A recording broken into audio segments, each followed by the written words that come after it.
Hi, I'm Allie Scarlett. I hope you're doing as tremendously as possible. So, I just saw a clip where Trump makes a statement that I said out loud that can't be true. But my point is, he turned around and said, "Is that a correct statement?" Something to that effect. And it's just like here, they're in the White House. So it made me then start to verbalize. Because, it's nuts that he just is going to make a statement. He's as true, he doesn't even know if it's true. And it's right there. It's just embarrassing. Embarrassing for the United States.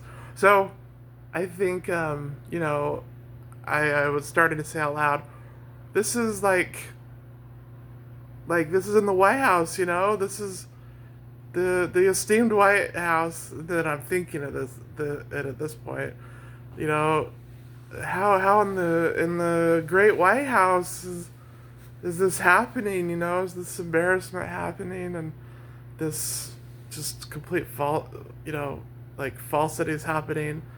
And then I was about to think about, or starting to think about, how the president of the United States says.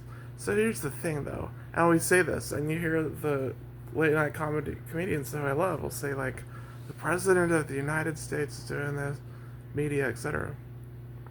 But maybe we should stop saying that.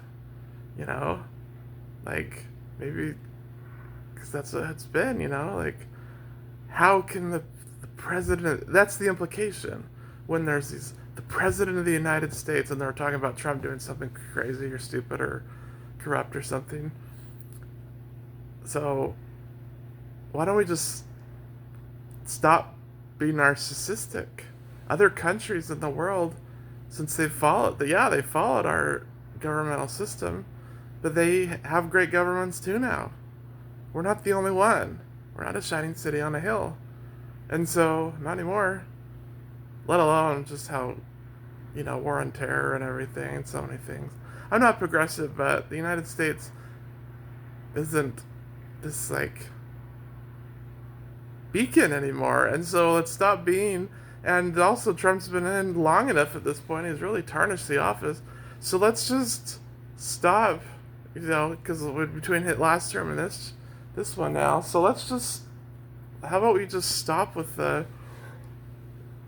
how can the president of the United States? It's a politician.